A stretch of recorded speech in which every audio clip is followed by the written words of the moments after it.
Hello, everybody. Today I have a very special guest called Pamela Wilson. I'm sure most of you know who she is.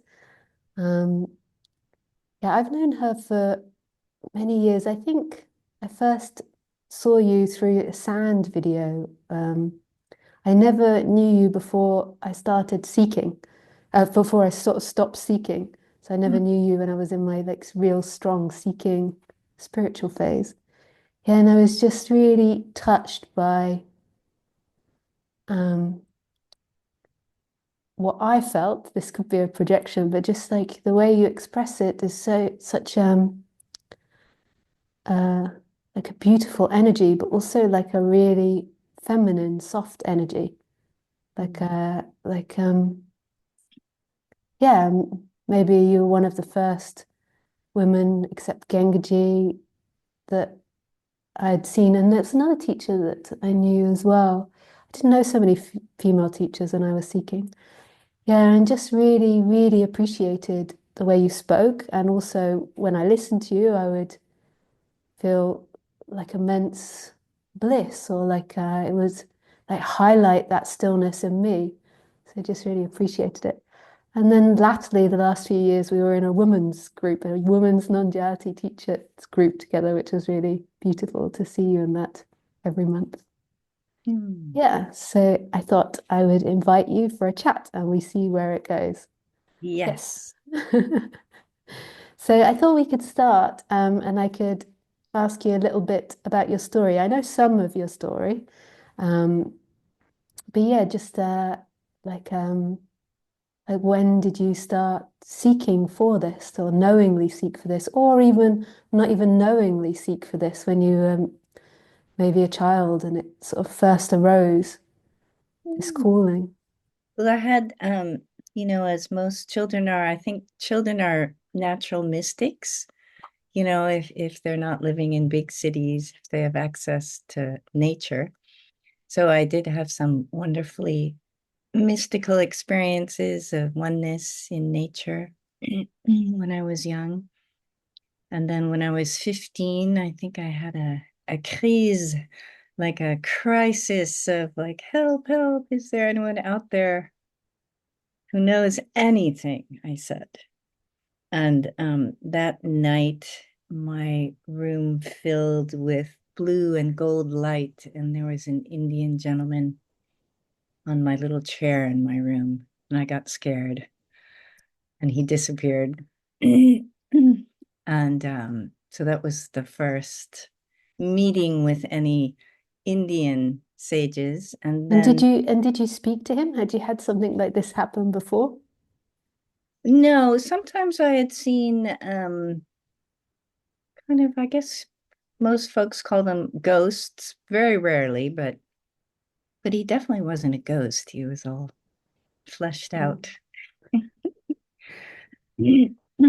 And then let's see, my beloved mama died at I was 21 and she was only 46, so that was Oh, way too young. And my sister was so great. She was doing TM, so she took me to TM. Oh, and that was such a refuge to yeah. find stillness twice a day or peace or, you know, for sorrow to ebb away. It's like, oh, thank you, thank you. And then she also took me to yoga. She was amazing. Yeah, that's such a young age to lose your mother. What did she pass from? Oh, she was a big smoker. Hmm. Yeah. Yeah, yeah, yeah. But it was Was it sudden or was it over time that she passed? no very sudden. Yeah, like within a few months. Hmm. Mm.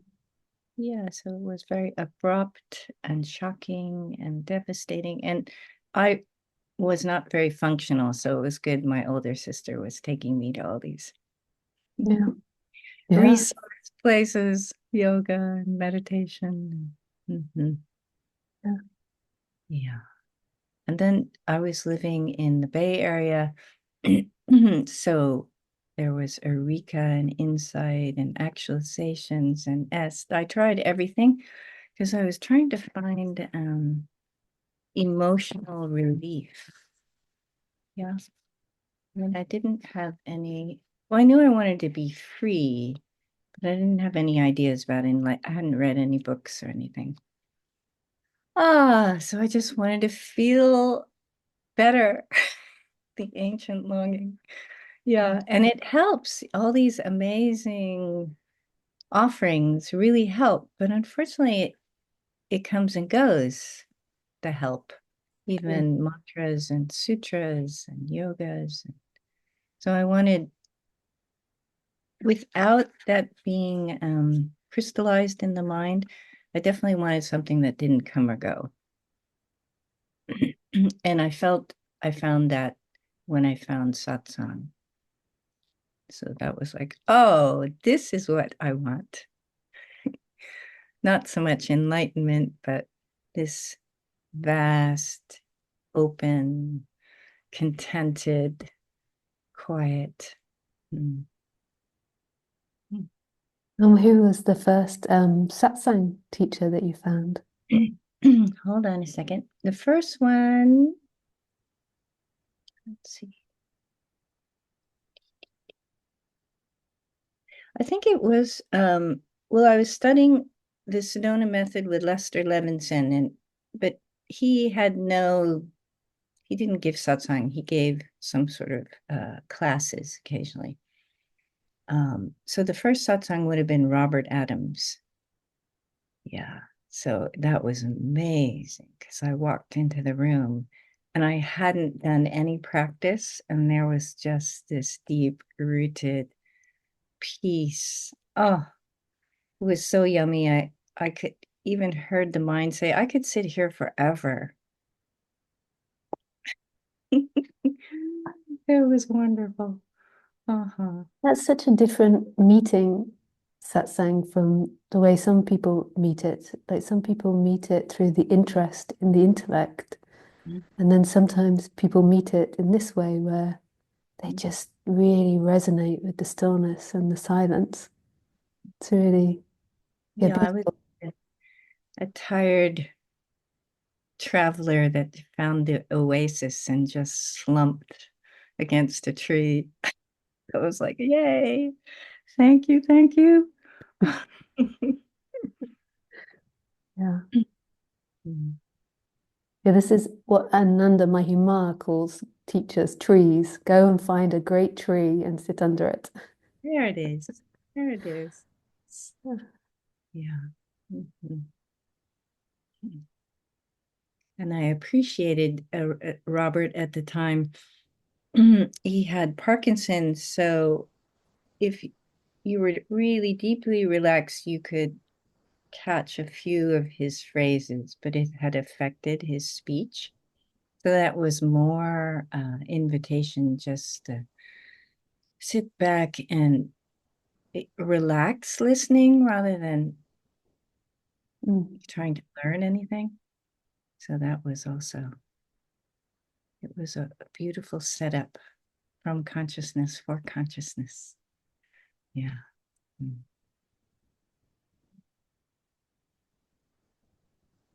And then later, after he passed, I sat with Gangegi, yeah, and all the other flavors, I call them, of messengers. So it was sweet. I realized that the guru wasn't really whoever was sitting in front, because I was never into gurus. It was more the stillness was the solace and the teacher.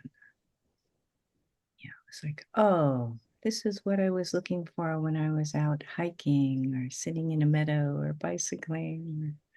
Mm. Yeah. That's really beautiful. Mm.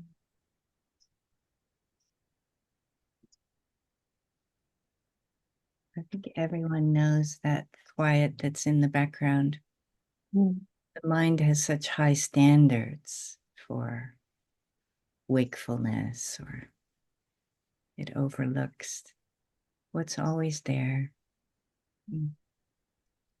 Did you, in the difference between Gangegi and Robert, like coming from, I didn't really have the opportunity to sit with many female teachers. And did you find that different, or were you really just paying attention to the stillness, like the form really wasn't.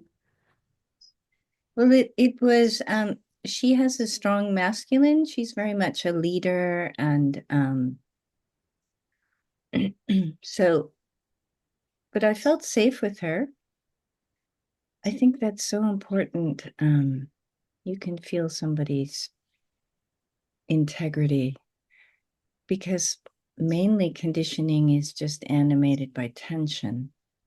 So when we're in the field of feeling safe, like in the forest or our favorite places, then even that conditioning rests. So I liked her. She was so eloquent. I used to think, oh my God, that woman is a genius. She's so eloquent. And then I realized, oh my God, later when I was in the function that, oh, it's stillness, invented language. It's very eloquent. Yeah. Ah, Yeah, it seems to love to speak about it. Like there's a love to express it. Yeah. Yeah. maybe if we understood birdsong, they would be talking about it. Yeah. Yeah. And and then from there, like was there a shift that happened or was it gradual recognition? Or Um, there was, I think all of us on our return, no matter what practice you're doing, or even if it's intense sports, um, the body starts shedding the past and opening, and the mind starts opening. And so it appeared gradual because I started in 1976 with the TM, and then I was quite the passionate, uh, I guess nowadays you call them seekers. I was just desperate. And so, anyhow, I tried everything and kept doing it. And satsang really was the best medicine because you didn't have to listen to the words. It was more like getting the body used to the deep relaxation and opening and drinking in the stillness again. And because I think at least the mind is a little afraid of deep relaxation. It feels it can't protect us if it opens and relaxes. So even the mind was going, this is good. I can relax and be aware. yeah, I was so in love with doing this too, going to satsang. Got, yeah, there was some satsang teachers in London, but I used to go to India and do it predominantly because it was cheaper for me to do. Like it was so, yeah, and I just used to love it. It was as soon as the person started speaking, I just could hear it at such a deep level. Yeah. Yeah, we're very lucky. In the old days, it would be rare to even encounter one sage, but now in modern times, they're all over the place. Yeah. Yeah. Ah, oh, mm. And it's sweet now. The message keeps getting refined and simplified and more immediate, and also includes the body and liberating the mind and the emotions. So I'm so grateful to be a modern sage, you know, because everybody has a longing for their emotions and mind to be balanced and smoothed out. And Yeah. yeah. Mm. Yeah, I think I also distracted you just then. You were also talking about like you would go to satsang and how and what happened, like the fading out of the person or the resonance. Well, Like I didn't ever get that whole thing about you are no one, you don't exist, all that stuff, because Robert would start his satsangs with, you are not who you appear to be. Your very existence is divine. And he would say that over and over, almost as if he was massaging away all the deficient sense of self, or the one that thought it was a mess, or the one that had been berated and put down and rejected and felt less than. So it was a very different introduction to the pointings that we all are, nature's presence, stillness, life, whatever we want to call ourselves. Yeah, it wasn't so much about you have to get rid of anything. He was very into welcoming as well. So, Mm. yeah, that was very relaxing for me because I had done so much homework in the other traditions. Once I said to a friend, I've released enough for a small village. And then I realized after the shift, I said, oh, we're doing it for all the villages. This seeking or inquiry or liberating or even sitting in meditation. Mhm. Yeah, so it was apparently if there was an apparent progression of insights, it would appear to be gradual, but um, there was one point in a satsang where love started flowing out of my heart and split in two. It was like a river. One current of the river went to a young man who was resting, and the other current went to the speaker of the satsang, Neelam. And then there was this big blast of light. And then when I went home, I didn't feel like I was Pamela. I wasn't the historical, I could say now, hysterical constellation of uniqueness. I was just being, I guess. So it was sort of gradual, gradual, gradual with a crescendo, like a good symphony. Yeah, that was great. That was like, Yeah. oh, What do you think that was? Like that energy coming out of the heart? Like, do you have words? Like, what do you but think I would happened there? say now it was devotion or love. Love. Yeah. Devotion and love. Yeah. And it doesn't, we've all had that experience before, even towards a dog or partner, or, there's this current of love that starts to flow. And I think that it just pops something. Yeah. So there was living as no one and not feeling like I was human at all. It was, but it was also because I was in hell realm right before. So it was a pretty dramatic shift to heaven, Mm. so to speak. Mm. Um, and then it was nice. It was nice to return back to ordinariness. It's not really ordinary, but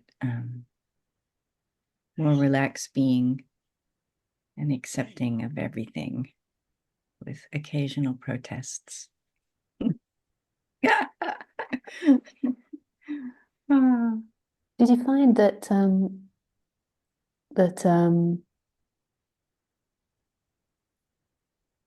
don't know how to phrase this, but afterwards in the personality structure that or I don't even know if it's the personality structure, but maybe in India they would call it, actually, I don't know what they call that.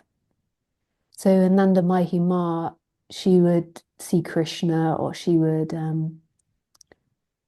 yeah, she would sort of, from the way that I understand it, like go to different realms or something. And some people come very sensitive, like to Mm. their environment or to the people they're speaking with. Like, so maybe you could call that psychic. Or did you find that things like that happened, or was it quite? Well, there was this remarkable flow, and then everybody has an inner mystic and an inner sage, and I'd like to add an inner warrior. So I think my inner mystic was so content. It wasn't really exploring at all.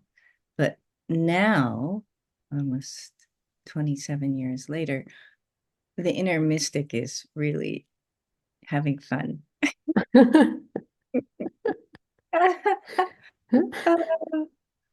That's so good. Yeah. Mm.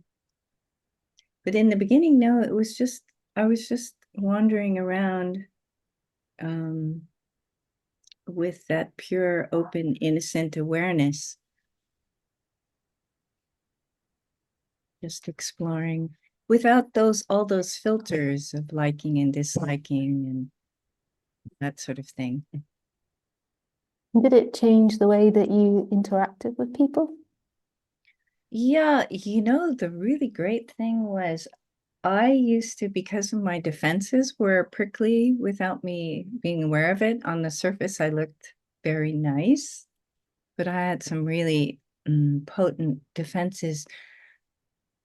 People responded very beautifully to me after the shift, whereas before, um, occasionally folks would get a reactive around me, probably because I had a lot of suppressed lions in me. So the outside would express it. That's right, something. But it was nice. Wherever I went, people were like, hello, hello, So it's nice. It's like even that shift liberated a lot of the defenses, unhappy bodyguards. Yeah. Mhm. Yeah. And how did you begin to speak about it? What happened Oh, there? I had a job with the Sedona Institute and teaching their method, which was stress elimination. And I used to leave satsang flyers out in the back. And I'd say this is like a walking meditation, the Sedona method. It's great. But if you want freedom, go to satsang because it's really a fast track. And then the guy that had taken over, he called me up and he goes, if you don't stop leaving those satsang flyers out in the back of the room, you're fired. And I went, "Oh, this is spiritual persecution." I quit. But it was so fun. I probably had been wanting to say that for, I don't know, lifetimes to the old-fashioned authorities. Yeah, so then I didn't know what to do because I had no money. I had given it all away because I was very programmed by Lester in the old Indian renunciate thing. And so I'm going, uh-oh, I could be a cook or I could work in a ladies' dress shop. Hmm, neither was appealing. And then two satsang givers said, no, share satsang. I go, what would I say? I would just sit there and smile. And so I didn't say yes. But later, a gentleman from Seattle who I had met in Seattle in India actually invited me to speak with his Zen group, and he sent me a ticket. So that's how it started. Wow. And did the Zen group have any knowledge of non-duality, or were they all new to it? Oh, no, they were steeped from they're lovers of stillness. Yeah, it was beautiful. The first time I sat with them, I was in front of the room, which was unusual. I opened my eyes after our sit and I said, oh, when I go to satsang, there's usually only one sage sitting in front of the room, and look, there's 40. They were steeped. They were very beautiful. Nice. Yeah. Yeah. So that's how it started. And then invitations here and there. Nice way to see the world, as you know. Yeah. What I love actually about one of the things I love about sharing is that through time, you begin to make communities all over the world. I don't mean communities as in you set one up, but you begin to, when you keep going back, you get to know people. And then you have these like friends around the Yes, world. It's really beautiful. I love that. Yeah. Mm. Now we have online friends as well. Yeah. Yeah. Mhm. And when you first started, what sort of message would come out of your mouth? Like what would you, was there lots of silence or Yeah, we would all sit because I was still had the habit of sitting for 20 minutes from TM. And so that, and it was good because it really sedated the mind to sit that long at the start of any gathering. And not my mind was nice and quiet, but the group. And then they would invoke through wondering or questioning or inquiry. But in the beginning, it was a little odd, but odd for me because there would be these long discourses on that would come out of my mouth on things I didn't know, and very much about the divine masculine, divine feminine, and some folks says, "Oh, you've been reading." I can't remember the mother, the French mother, and then the um, Indian. It was Aurobindo and yeah. Yeah, long talks like that. And I Um, was listening to this speak and I'm going, oh, that's so interesting. So it's nice when the silence speaks. And it actually, the first time after the shift that fear arose, awareness wondered, why is fear here if there's no one to protect and everybody's eternal and all that good stuff? And silence yelled at me. It said, "Fear is welcome here." I went, I didn't know that. So that's when the welcoming started. So it's been a lovely, mm, I don't know, it's just so nice to be informed from within. It's just so great. Mm. so when you say um yeah, I love this the way that you express this. Like when we used to do the women's meeting, I'd hear you every so often saying stillness said or stillness. And I really love that expression. Like what, yeah, that's maybe a bit of a heady question, but like yeah,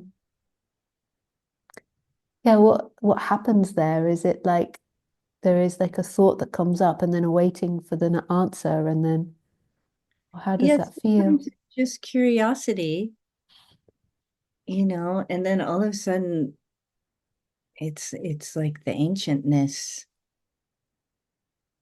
answers. But it would do that when I was younger too.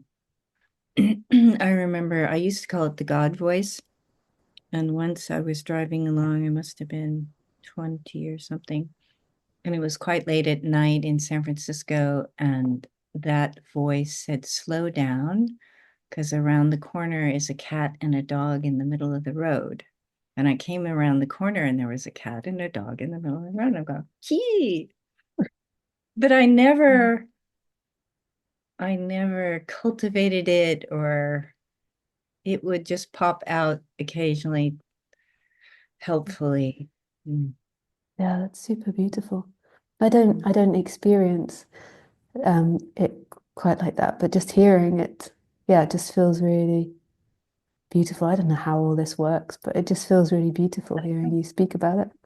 Some folks would call that intuition, the voice of intuition, and it doesn't matter what we call it. We're just so grateful for extra clues. It's Yeah. like, oh, thank you, thank you. Yeah. Yeah. Mm. And so a question from curiosity from me. Mm. Um, so when we did the women's group or when I listened to you speak online, you have this very, what I would define, and I don't know if this is right in terms of what other people define as things, but as a very soft, feminine energy. And I find it really beautiful to watch. Like really, yeah, really beautiful. And it's not so much what you say, it's more like the way that you hold your body and the way in which you speak. And there's something very lovely about that. Um, but when you're meeting in groups, um, yeah, there's this quote that always stuck with me where someone said something like, if you're really open-minded, you have to be careful that other people don't come along and fill it up because they don't put their ideas in there. And when Mm. like when you're in groups and satsangs, like how is it that like what happens, if you get somebody that comes with a very mind-dominated energy and wants to, they don't necessarily know it, they're not being bad or evil or anything, there's nothing wrong with them. They're just coming with a very mind energy and they may be cut off from their body to an extent. They kind of maybe sometimes try to dominate that energy or fill that energy up with words. It also could come from an insecurity. And I wonder how you navigate that. And that comes from me and my question because it's something I've been challenged with when I Mm. speak. Um, Mhm. Yeah, that used to happen a lot. The main sangha I used to sit with was the New York City sangha back in the day, 20 plus years ago. And it's kind of, I would scan the room and then I could see, because if someone is thinking a lot, their skin gets a little grayish and you can see furrowed brows and everything. And then I would just bow to their mind. And also if somebody raises their hand and, is brilliantly theorizing about stuff, I just deep bow to that brilliant mind because oh, we're all so lucky to have bright, shiny minds rather than dull ones. And then from there, it feels honored, the mind.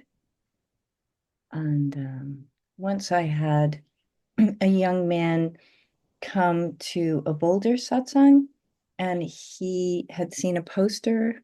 Back in those days, we put posters up and wanted to convert me to his religion, and he was very passionate about it. And I kept, having a lovely chat with him and everything. And then I finally got it. I said to him, "Oh, you are devotion, aren't you?" And he completely softened because he was doing the trying to convert me thing. And I said, "I am devotion too. Let's meet there." And he totally was quiet for the rest of the time. So it's always a mystery how this that is intimate with everybody can find where to meet because everybody has the same longings. But as you said, this is such a powerful mm. jewel that gets fixated and And it's really passion. beautiful you say you honor it and that Mm. it's devotion. Because something that I find when I can have more intimate dialogues with the peer person where it's maybe more private, or sometimes I can do it in a group, I often find that they respond super well to bhakti or to devotion. It's like but they think that they're responding well to, because it's so interesting. Sometimes when very mindy people come to my talks, I'm like, that's very curious that you come to my talk. I'm not like, I can be intellectual, but I'm also not, I have a very forgetful mind. I lose, like, I'm not necessarily that. It can come up like that, and um, and I have realized over time that a lot of these characters have like a very big response to devotional if they don't feel too vulnerable. it's Oh, beautiful. Yeah. yeah, Yeah. I would say we're all intimate with devotion without maybe putting that word on it. yeah, Hmm. Even I once realized that my brother and dad were devotional as well, but theirs was for sports. yeah, I was, oh my God, it's the same devotion. Oh no. Oh my. So that hierarchy of yeah, devotion relaxed and spread out. And, yeah. mhm, mhm, Yeah, my mom has it for musical theatre. We go to musical theatre together, and I mhm, realized that she has it there, and that when I was younger, we used to go throughout my whole childhood. It used to spark the divine in me. There's something mhm, about people playing music and singing together. And what I used to really love is the scene changes, when all the music and mhm, everything stopped and everyone's like waiting on the edge of their seat for the next moment. Like there's that pause. Yeah, mhm, and we were on a cruise listening to one of her favorite singers. He was on a cruise and you could go on the cruise together. So we went on this cruise and it was mostly women. So there was like 400 women in the audience on the cruise and the singer. And then I suddenly looked around and was like, that's devotion. They all love him in the same way I loved non-duality. And it was really, yeah, sweet to see. Very beautiful. It's nice when the apparent distinctions between different subcultures or traditions start to relax because everybody has the same longings and everybody likes being lifted and gathering together and And so you spoke about emotions earlier. So something that I realized when things energetically shifted for me was that emotions became very energetical. At first, it was hard for me to decipher between physical illness and emotions. That seems like just when the shift, like there was a shift where maybe I became more embodied and I couldn't always tell if it was pain or emotion. It became more clear after a while, but there was just a phase like that. And it sort of felt for the first period, the emotions in a way, even though they were so energetical, there was such a difference to them that they felt, yeah, very energy based, kind of were bigger in a way. I don't know, like they kind of felt bigger, but they didn't feel bigger in a thought or in a story. They didn't necessarily, it was just energetically, they were very big. And they really related to my chakra areas. Like it really felt like if I felt afraid, it would be very viscerally in my stomach, or if I felt alone, it would be very viscerally in my heart. And it would kind of, yeah, there was, I don't know if you have how it was for you with emotions or with Oh, feeling. oh, well, now I'm very intimate with them and I treat them all as you could say divine or uh, they too are not what they appear to be. So for me, it's really fun to, if something arises, to stay with it and watch it shape shift and keep honoring it. And then usually there's some amazing wisdom or freedom or, you know, spontaneous movement of the past falling away. So I think everything is in service to the longing for freedom. So it doesn't matter the messenger, could be the music or even the emotions or even the mind being stubborn. And so it's like, yes, yes, yes. Everything gets to come home. I'm continually amazed. And it's so timeless when we're respectful with the movements. Yeah. Mm. Mm. They're all divine qualities, I find. Who would have known? that which I tried to get rid of for decades, was really had amazing gifts for the embodiment, yeah, of renewal and nourishment and rootedness. And, oh, thank you. I find that, yeah, they're great aids to see if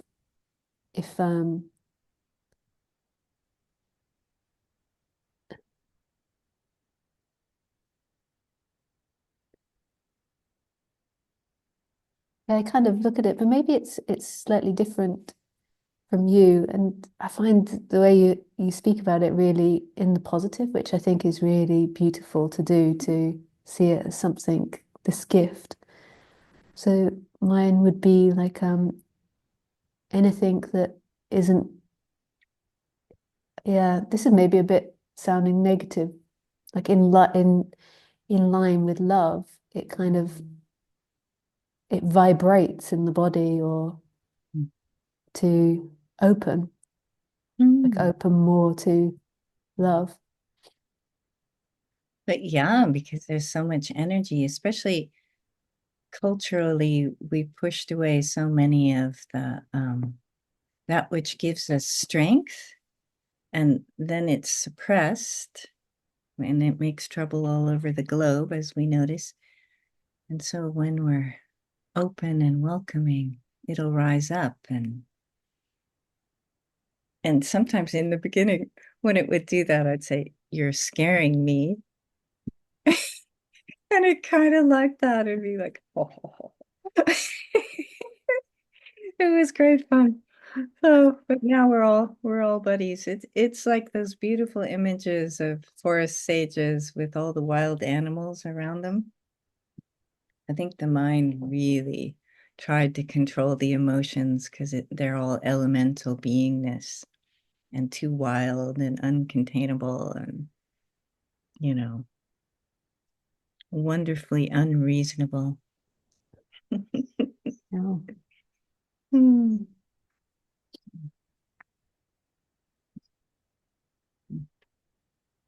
Yeah, when we started this chat, I was a little bit shy, but now Hmm. I've just got blissed out. So now that's when the questions stop. Sweet, sweet.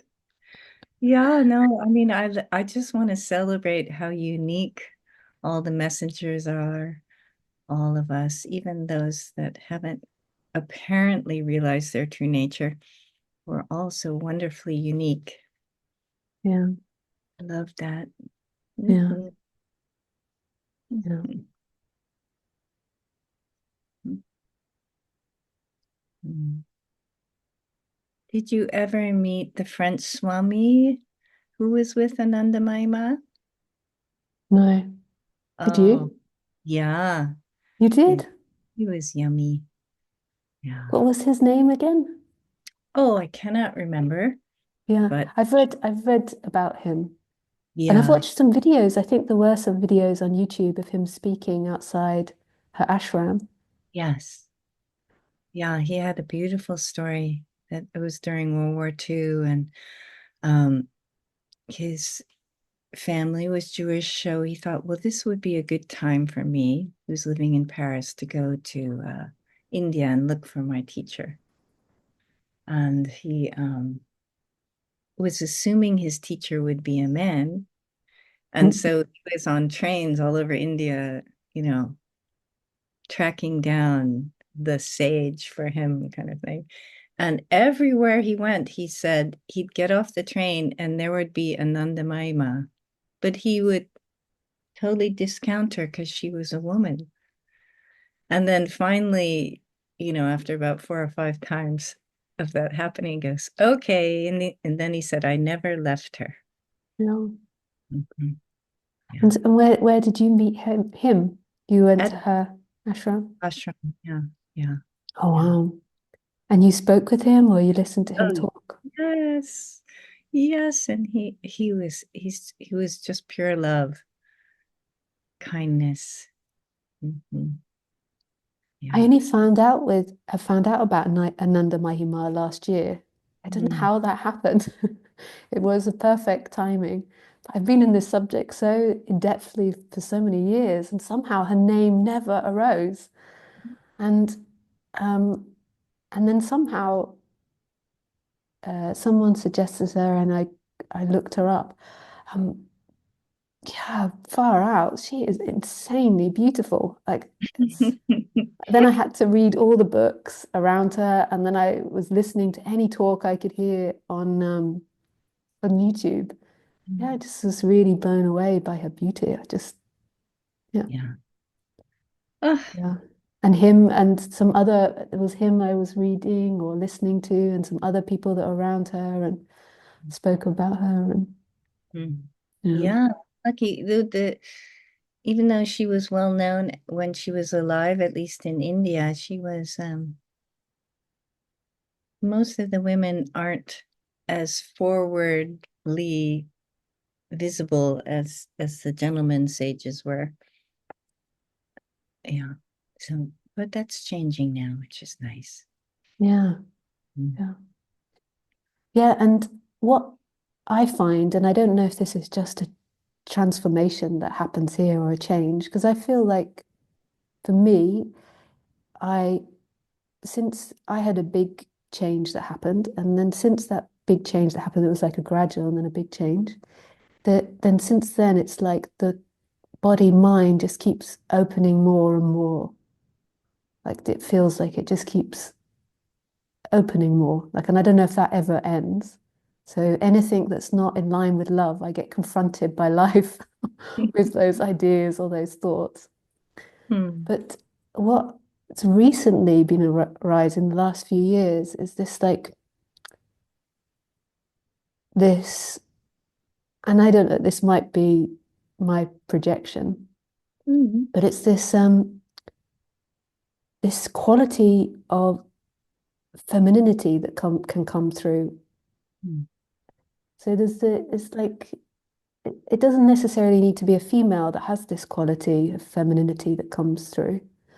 And it feels like really, really grounding and really powerful and and very loving and blissful um, and very wise, but it doesn't necessarily have to come across as wise in words. Like sometimes Ananda Mahima stories, they didn't make sense, like some of them that I read, but didn't really matter. Like it's like and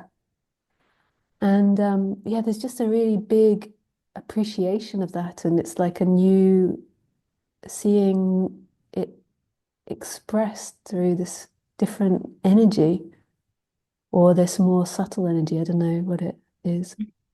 Mm. Mm. It was always there, but the mind was sovereign, the intellect was sovereign. Yeah. Mm. But how beautiful it is. Love is on its return as well Yeah, to balance. And I would say to heal as well and liberate. It's so nice how the stillness, as you say, is infinitely opening.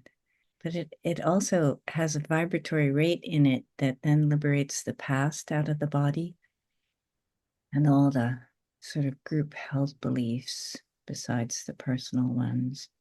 So I feel super blessed. I think we all do, except when we don't. Ouch. Mm. yeah, Mm. But it is that, even that, I mean, not to be, well, now I'm not going to apologize. The feminine has been suppressed. And, out of fear of that relaxing power, vigilance isn't going to like having something go, It doesn't want to let its guard down. It's going, I would like to say, listen, this love is relaxing, but it enhances awareness. So I want the defenses to know they too can be aware, relaxed strength. I'm talking to them all globally. Mhm. There's nothing to fear in the feminine. Yeah. Ah, mm, mm, mm, mm. When those early satsangs, we in Boulder, we would meet in this dark cave at a friend Andrew's house. And it was kind of dark because it was his basement, but because it was less bright and light, they were so deep. They were just amazing. And everybody would speak such deep, clear wisdom. And one day, I was chatting with a guy who was talking about, tension in his body and wanting to liberate that. And everything that came out of my mouth was a metaphor for music. And he comes up to me later and he goes, "Did you know I was a musician?" I go, "No, but that one did." It's intimate with everyone. Yeah. Yeah. Mhm. Oh, Yeah. that's so beautiful. Uh, I think that is such a beautiful thing also, because I think all of us have this longing from when we were quite young, because when we were very young, if we hadn't been shocked, we were just this open, receptive, intimate curiosity and presence. That longing to be met and really, truly, and deeply listened to. And I think that was so healing when I met Robert, because that was there, that feeling totally met and honored and listened to. And it was like, oh, thank you. Yeah. Thank you. Thank you. Mm-hmm. And nature gives us that, and our pets and everything, and, our family and partners, if we're lucky. Mm-hmm. Yeah, Mm-hmm. I'm done. I'm totally blissed. Sweet. Oh, you're like your beautiful background. I love that screen in the background. Yeah. Uh, mm, Yeah. mhm. Deep bows to you. Yeah. Mm. Yeah. Thank May you so much, Pamela. may everybody realize their true nature. I'd like to tell everyone, hey, it's really simple. Anybody who's listening, it is so ridiculously simple. You will be embarrassed once you notice it's already there. And always has been. Oh, good. Okay. Yeah. Yeah. Thank you so much. That's so beautiful. Yeah. Oh, It my. really, yeah, it really is. Oh. Mm. Yeah. Okay. So we'll just end the recording now. Mhm.